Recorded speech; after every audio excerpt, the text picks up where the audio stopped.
Hello everyone, hope you all are doing good. और आज की जो वीडियो है वो काउंसलिंग प्रोसेस से रिलेटेड है कि काउंसलिंग प्रोसेस तो मैंने आपको एक्चुअल क्या होता है वो पूरी एक्सप्लेन कर दी है एक वीडियो में। और वो वीडियो जो है मैं आपको पिन कर दूंगा।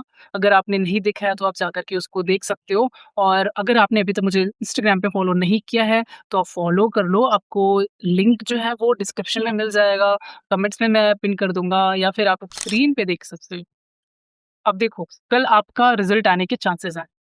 टेंटेटिव डेट है आपकी 8th ऑफ जुलाई, जो आपकी इन्फॉर्मेशन बहुत सब में देखने को मिल जाती है। अब काउंसलिंग प्रोसेस से पहले होती है काउंसलिंग प्रोसेस की प्रिपरेशन, जिसमें आपको कुछ डॉक्यूमेंट्स होते हैं जो रिक्वायर्ड होते हैं, जिनको आपको प्रिपेयर करना होता है।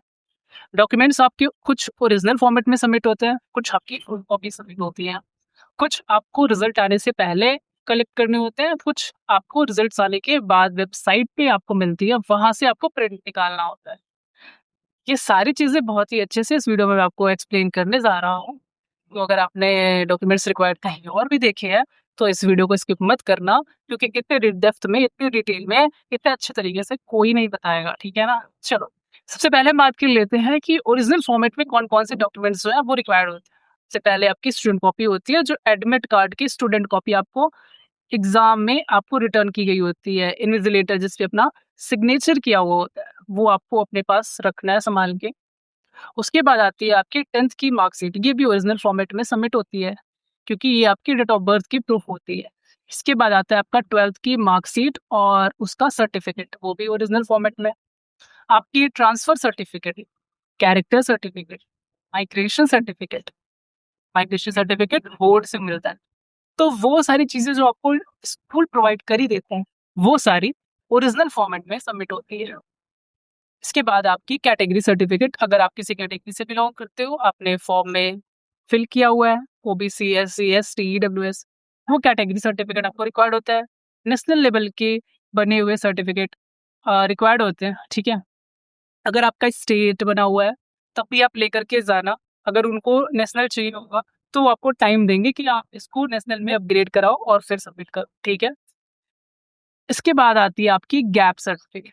जो गैप सर्टिफिकेट बनता है, जो एफिडेविट बनता है, आपका लॉयर की हेल्प से 1-2 दिन में बन जाता है, वो आपको सबमिट करना होता है। अगर रिक्वायर्ड है तो, जिन्होंने 2026 में अपना एग्ज़ाम क्लियर किया उनको रिक्वायर्ड नहीं होता है, और जिन्होंने 2026 से पहले क्लियर किया हुआ है अपना क्लास 12, उसके बाद उन्होंने कोई भी कॉलेज जॉइन नहीं किया, उन्होंने पीयू का प्रिपरेशन किया है, तो वो अपना प्रिपरेशन के बेस पे गैप सर्टिफिकेट बनवा सकते हैं। कुछ लोग ऐसे होते हैं जिन्होंने कॉलेज जॉइन कर लिया। अगर आपने कॉलेज कंप्लीट कर लिया है तो आप PTC, character certificate, migration certificate आप कॉलेज वाला ही सबमिट कर सकते हैं। अगर आप first year, second year, third year में हो तो ऑप्शन है, अगर आप अपना कोर्स ड्रॉप करना चाहते हो तो आप ड्रॉप कर सकते हो, तो कंटिन्यू कर सकते हो। इन दोनों ही केसेस में आपको अपने स्कूल से मिली हुई सारी जो भी डॉक्यूमेंट्स है वापस से कलेक्ट करनी होती है कॉलेज से, और फिर आपको सबमिट करना पड़ेगा, ठीक है? तो वो आपके ऊपर है। इसके बाद हम बात कर लेते हैं उन डॉक्यूमेंट्स की जो एज अ प्रिंट आउट या फिर फोटोकॉपी आपको ज़रूरत होती है। लेकिन उससे पहले एक चीज़ और बता दूँ कि जितने भी ओरिजिनल फॉर्मेट के डॉक्यूमेंट्स हैं, इनकी भी फोटोकॉपीज़ अपने पास रखना, एटलीस्ट 2 पीस, ठीक है?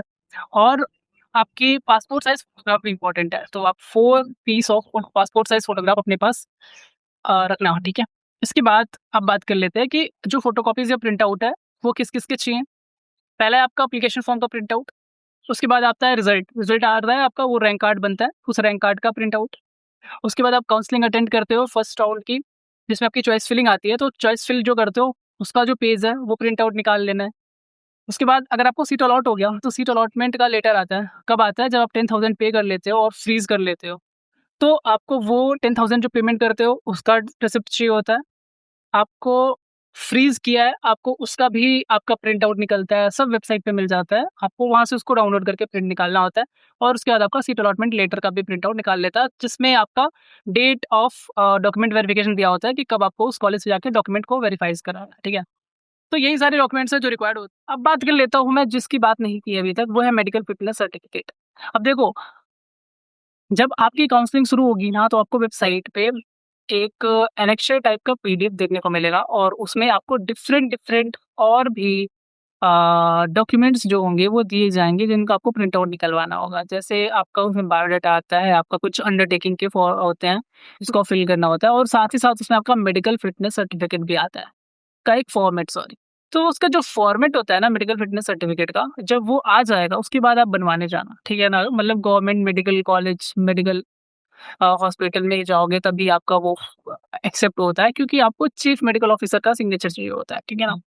तो जब वो फॉर्मेट आ जाएगा उस फॉर्मेट पे आप बनवाने की कोशिश करना, बन गया देन ओके, नहीं बनता है तो कोई बात नहीं, जो भी फॉर्मेट चल रहा होता है उस गवर्नमेंट हॉस्पिटल में आप उस फॉर्मेट पे ही बनवा लो, आपका मेडिकल फिटनेस सर्टिफिकेट एक्सेप्ट हो जाता है, ठीक है? के लिए इम्पोर्टेंट होगा तो मैं चैनल पे लेकर के आऊँगा, उसके लिए चैनल को सब्सक्राइब कर लेना, वीडियो अगर पसंद आती है तो लाइक कर देना, इंस्टाग्राम पे नहीं फॉलो किया तो जाके फॉलो कर लिया, ठीक है?